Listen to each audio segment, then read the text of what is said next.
동일본 대지진이 있고 난 지 10년 만에 지난 13일 밤 일본 후쿠시마현 앞바다에서 7.3 규모의 큰 지진이 발생했습니다. 지금까지 여진이 계속되고 있는 데다가 후쿠시마 원전수가 좀 넘쳐 흘렀다 캐가 이게 문제가 되는 건 아닌지 걱정이 되는데 지금의 일본 상황 이야기 한번 나눠보겠습니다. 예, 세종대 호사카 유지 교수 전화 연결돼 있습니다. 교수님 안녕하십니까? 안녕하십니까? 네, 안녕하십니까. 예, 사실 저희가 부산 시민이기 때문에 동일본 대지진, 그러니까 특히나 일본에서 지진 나면은 다른 곳에 비해서 좀 더 민감할 수밖에 없는 게 부산도 지진 피해를 한번 봤었고. 그렇죠. 예. 지금 후쿠시마에서 7.3 이후에 이제 여진이 계속 뭐 5.6 뭐 이렇게 5 이상의 여진이 계속 나오고 있다는데 피해 네. 상황이 어느 정도입니까? 지금 그 후쿠시마 내에서요. 먼저 피해 상황은 준산 4명을 포함해가지고 100명 정도가 부상을 입었고요. 예. 그리고 주택은 2,000개 정도가 피해를 받았습니다.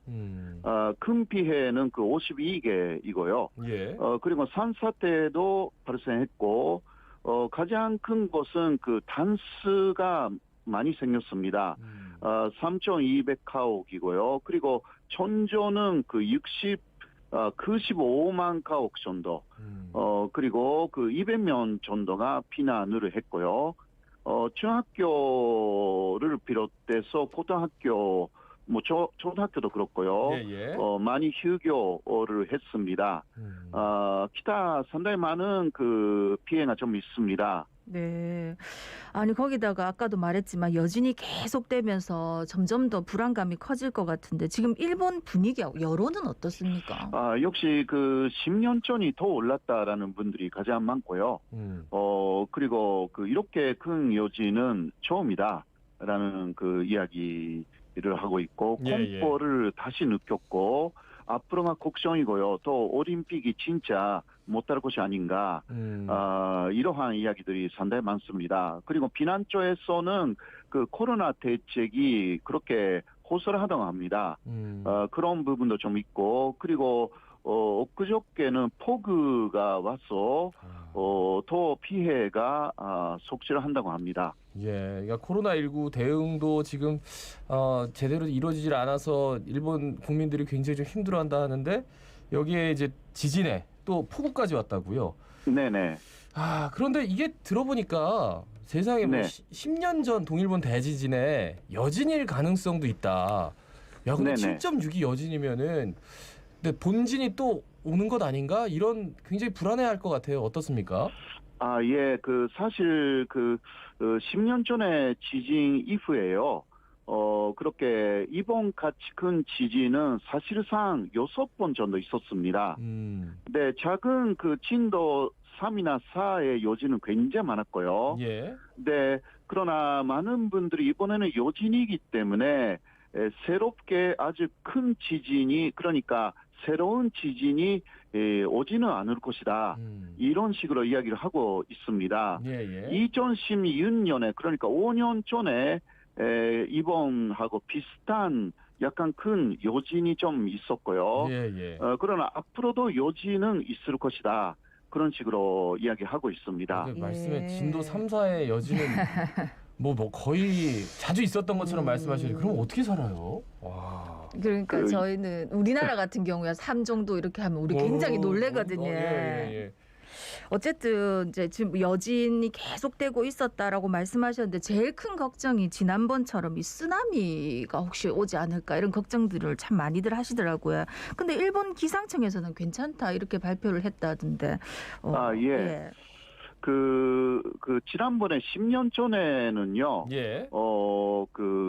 그러니까 지진이 일어난 깊이가 23km 정도였습니다.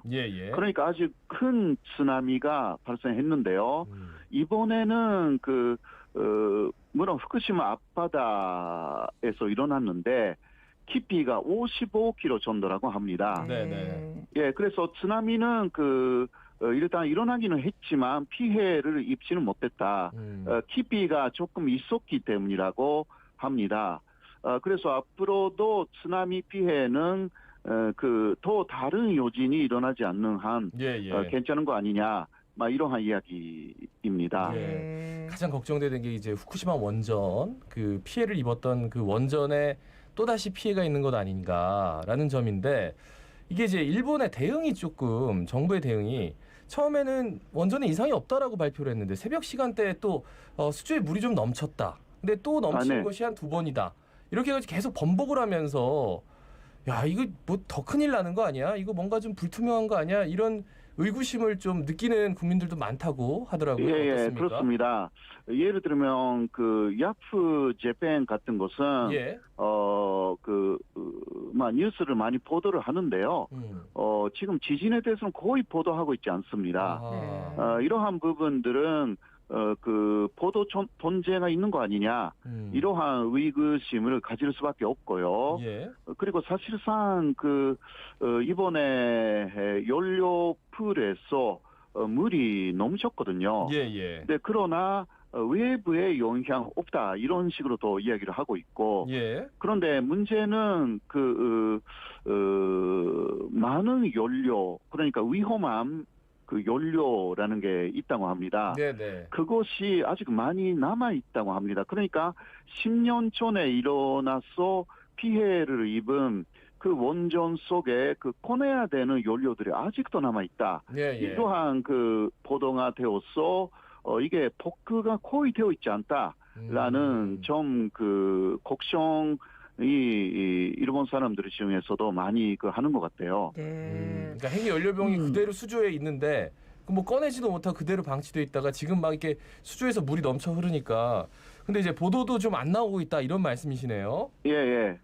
아주 많은 보도는 없습니다. 네. 그러니까 아무래도 뭐 이런 거를 좀 뭔가 숨기는 것 같다 이런 의구심을 가질 수밖에 없고 이게 또 올림픽 취소하고 좀 연관되어 있기 때문이 아닐까 하는 생각도 들거든요. 어떻게 보십니까? 사실 3월 25일이요. 후쿠시마 바로 이번에 지진이 일어난 후쿠시마에서 성화 릴레이가 시작됩니다. 그렇죠. 예, 도쿄 올림픽이라는 게 후쿠시마 부흥 올림픽이다. 그런 식으로 아베 전 총리로 계속 이야기를 했습니다. 네네. 그리고 야구 경기라든가 소프트볼 경기는 후쿠시마에서 개최되는데요. 그러니까 많은 사람들이 진짜 올림픽은 못할 거 아니냐. 후쿠시마에서 어떻게 그렇게 할 수가 있냐. 그러니까 골치가 아픈 문제가 요새 도쿄올림픽관에서 상당히 많은데 거기에 더 이런 문제가 일어나니까 뭐 아시다시피 일본 사람들의 80% 정도는 또 용기해야 된다, 준지해야 된다.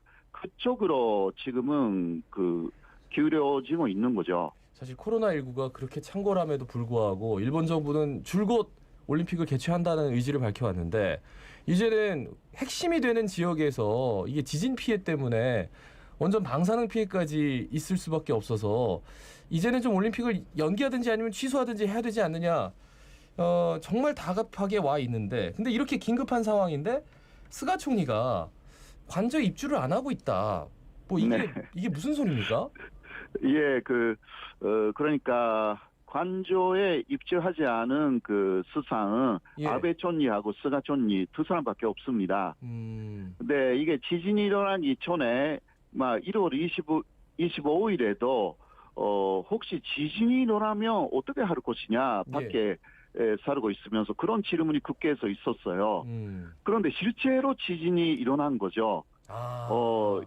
지금 스가 총리는 의원 숙소 거기는 관저에서 20분 정도의 거리인데요.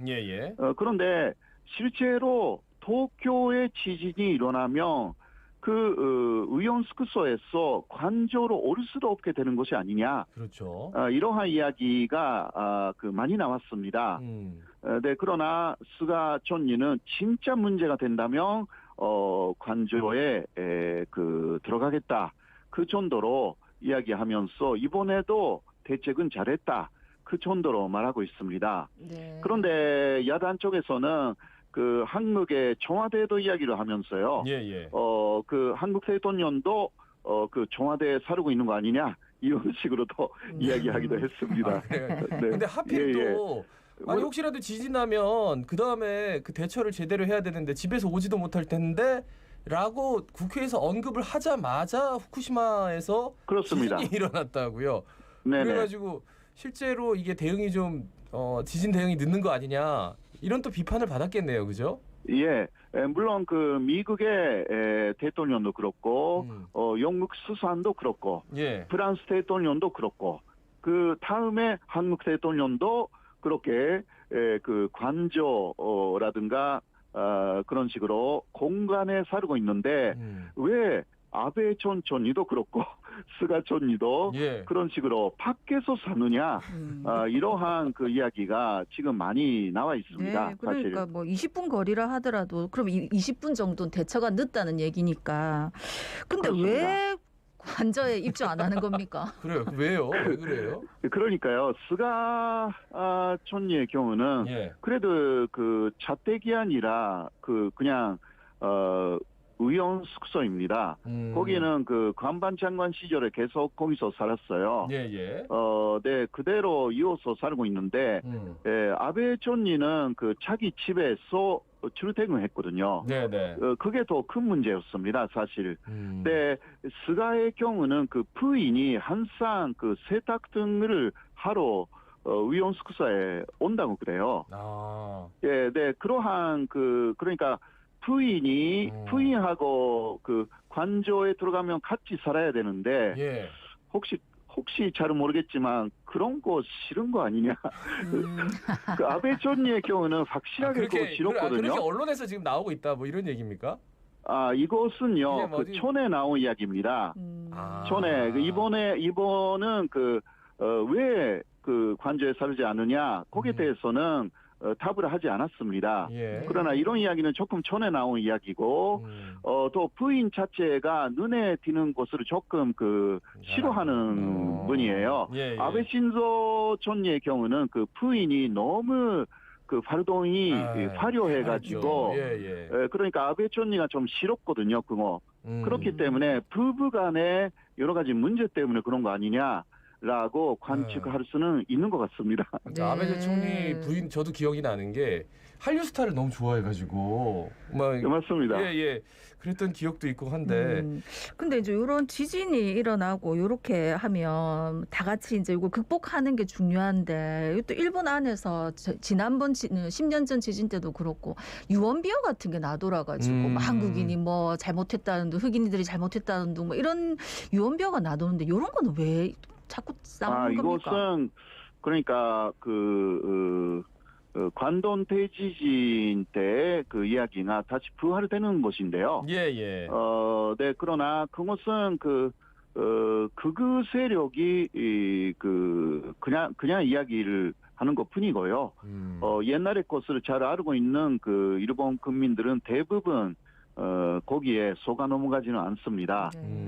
극우 세력이 한국을 데려야 뭔가 일본 내가 수습된다라는 계속 해왔던 그러한 수법을 다시 쓰는 것인데요. 예. 그러나 양식 있는 사람들이 그런 부분에서 많아진 일본에서는 그 영향이 크지는 않습니다. 예. 스가 총리가 지지율이 계속해서 가파르게 떨어지고 있다는데 뭐 예, 40% 맞습니다. 밑으로 떨어진 건 이미 옛날이고 지금은 뭐 어느 정도입니까?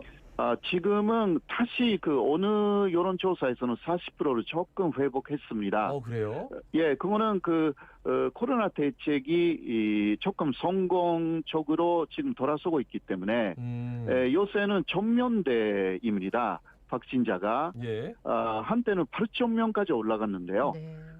그래서 8분의 1 정도로 줄어들었기 때문에 어느 정도 평가가 좀 좋아지기 시작했습니다. 앞으로는 그래도 좀 지켜봐야 알겠습니다. 기타 스가 총리의 참남에 여러 가지 더 피리가 나오기 시작해가지고요. 그렇게 쉬운 것이 아닙니다. 그래서 앞으로 스가 정권이 어떻게 될지 가장 큰 문제는 도쿄올림픽이 혹시 중지가 된다면 그 정권에 주는 그 충격은 아주 큽니다. 뭐 아시다시피 지금 도쿄올림픽 조직위원회의 회장이 사퇴했지 않습니까? 네, 이런 것도 있고 지금 후임을 뽑는데도 상당히 지금 문제가 많아가지고요. 다시 밀실 인사를 하는 것으로 돌아서고 있어가지고